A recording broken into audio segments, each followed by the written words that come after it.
राजशाही प्रथा पर अब अंग्रेजी राज ने आधिपत्य जमा दिया था। भारत को आजाद करवाने की चिंगारी फूट चुकी थी। सिरमौर रियायत में एक जन आंदोलन हुआ जिसे पझौता आंदोलन के नाम से जाना जाता है। पझौता आंदोलन 1942 20वीं सदी के 5वें दशक में भारत में अंग्रेजों के विरुद्ध संघर्ष उच्च सीमा पर था। देश भर में आंदोलन चल रहे थे। ये प्रदेश भी इससे अछूता न रहा। इस आंदोलन के एक भाग में हिमाचल में प्रजामंडल का आंदोलन शुरू हुआ।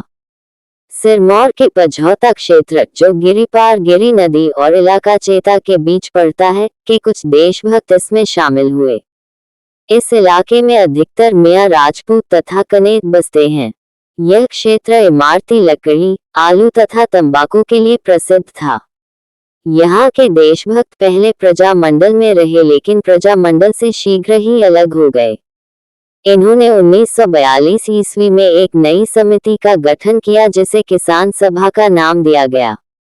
किसान सभा का स्वरूप तथा कार्यक्षेत्र, इस सभा का उद्देश्य भी भारत के स्वतंत्रता सेनानियों के हाथ मजबूत करना था, लेकिन ये काम वे अपने इलाकों में भी शुरू करना चाहते थे।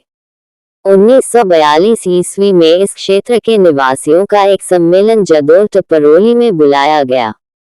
इसमें 400 से 500 के लगभग लोगों ने भाग लिया। लक्ष्मी सिंह को प्रधान चुना। इसमें विधिवत किसान सभा के गठन का अनुमोदन किया गया। प्रत्येक गांव से कुछ सदस्य इसमें मनोनीत किए गए। ये भी निश्चित हुआ कि मीटिंग के लिए सभी सदस्य मात्र आवाज से एकत्रित होंगे। ऐसा न करने वाले सदस्य पर 25 रुपये जुर्माना लगाना निश्चित हुआ। 3 मास के भीतर सभा का कार्य सुचारू ढंग से चलाने के लिए 32 सदस्यों की एक उच्चाधिकार प्राप्त समिति का गठन हुआ।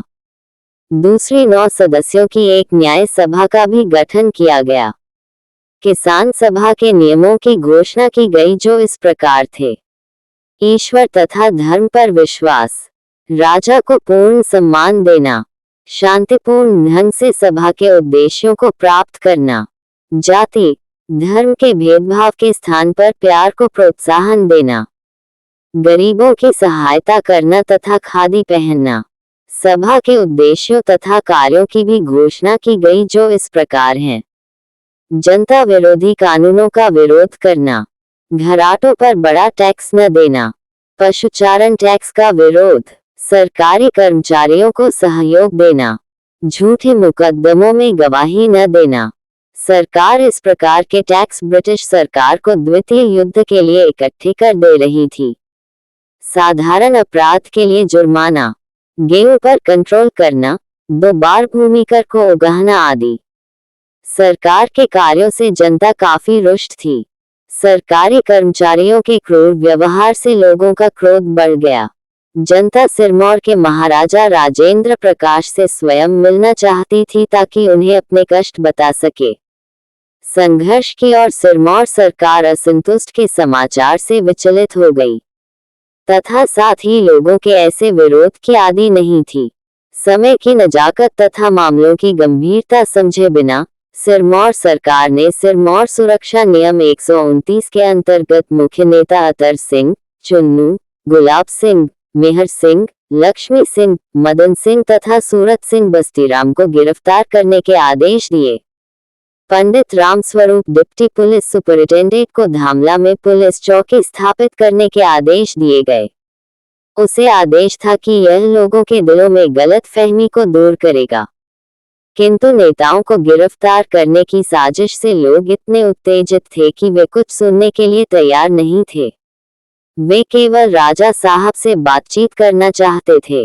रामस्वरूप ने लोगों की भावना का गलत अर्थ निकाला और राजगढ़ में अधिक सुरक्षा बल को भेजने का संदेश दिया।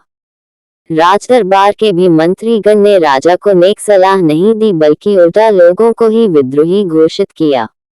अतः पुलिस बल के राजगढ़ को रवाना होते ही नाहन से धार, एक स्थान से दूसरे स्थान तक आवाज द्वारा संदेश पहुंचाना द्वारा कुछ ही घंटों में ये खबर आंदोलनकारियों तक पहुंच गई।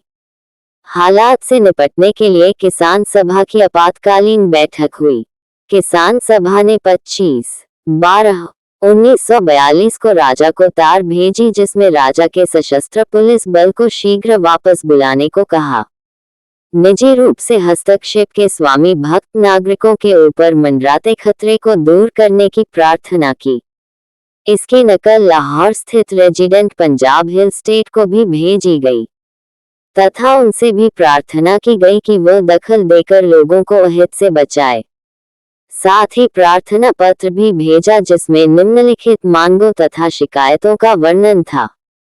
पुलिस बल की शीघ्र वापसी, अनुचित करों में राहत, बेगार को समाप्त करना, मंत्री तथा भ्रष्ट कर्मचारियों को बदलना, चारागाह में पशु चराने की अनुमति, रीत विवाह कर समाप्त करना, झूठे अपराध के मामलों को वापस लेना, जनहित कार्य पर खर्च बढ़ाना, राजा स्वयं आकर शिकायतों को सुने। महाराजा सिरमौर ने तहसीलदार पच्छाद तहसील, जिसके अंतर्गत यह इलाका आता है, लाला दुर्गाराम को स्थिति संभालने को कहा, जिसका लोगों से संपर्क था। दुर्गाराम ने कुछ समय के लिए पुलिस कार्यवाही को रोक दिया।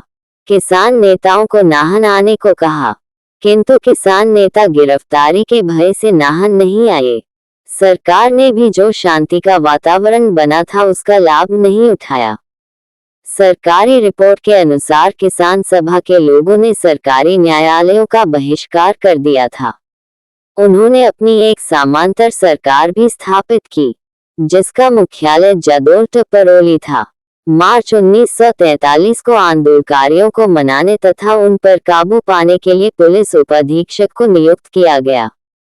उपाधीक्षक पुलिस ने अपनी रिपोर्ट भेजी, जिसके अनुसार दरबार में वित्त मंत्री रामगोपाल अम्मी को दौरे पर भेजा।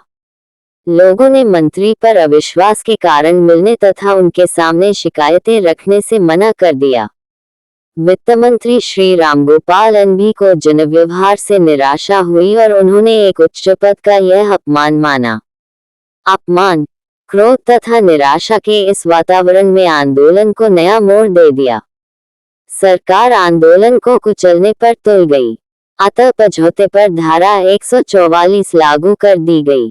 न्यायाधीश ने किसान सभा को गैर कानूनी घोषित किया, लोगों को इसमें भाग लेने से मना किया तथा 7 आदमी एक स्थान पर एकत्रित होने पर रोक लगा दी गई। अप्रैल 1943 को रू, हाब्बन, कुफर मौड आदि स्थानों पर बैठकें हुई तथा स्थानीय देवता शिरगुल की कसम खाई गई। हम किसान सभा के प्रति वफादार रहेंगे, अगर कोई ऐसा न करे तो देवता के शाप का भागीदार होगा। उपाधीक्षक पुलिस जगत सिंह ने उप निरीक्षक सब इंस्पेक्टर नंदलाल तथा सिपाही तुलसीराम को ध्यान सिंह तथा कुलेगु को गिरफ्तार करने के लिए भेजा, किंतु आंदोलनकारियों ने उन्हें ऐसा करने से रोका। अतः उपाधीक्षक जगत सिंह पुलिस बल के साथ कोटी पहुंचा। उसने देखा कि उसके साथी आंदोलनकारियों के कब्जे में हैं। जगत सिंह को भी रस्सियों से बांध दिया गया तथा उसका रिवाल्वर छीन लिया गया। तत्पश्चात 2 हेड कांस्टेबल और 12 सिपाहियों का भी यही हाल हुआ। आंदोलनकारियों ने धामला की चौकी पर कब्जा कर लिया। उपाधीक्षक जगत सिंह को गिरफ्तार कर लिया गया। अधीक्षक का आदेश मिलने तक आंदोलनकारी उपाधीक्षक के सहित पुलिस पार्टी को जदोल टपरोली ले गए, जहां उपाधीक्षक को गुलाब सिंह के घर तथा अन्य को एक विद्यालय भवन में बंद कर दिया। बाहर आंदोलनकर्ता पहरा देते रहे। गिरफ्तार रामभज और इसरू को छुड़ा लिया गया और एक बैठक बुलाई गई। 2 दिन तक कोई निर्णय नहीं लिया जा सका। अंततः ये निर्णय हुआ कि पुलिस पार्टी को छोड़ दिया जाए तथा उनके हथियार भी वापस किए जाए। इस तरह पुलिस पार्टी वापस राजगढ़ पहुंची।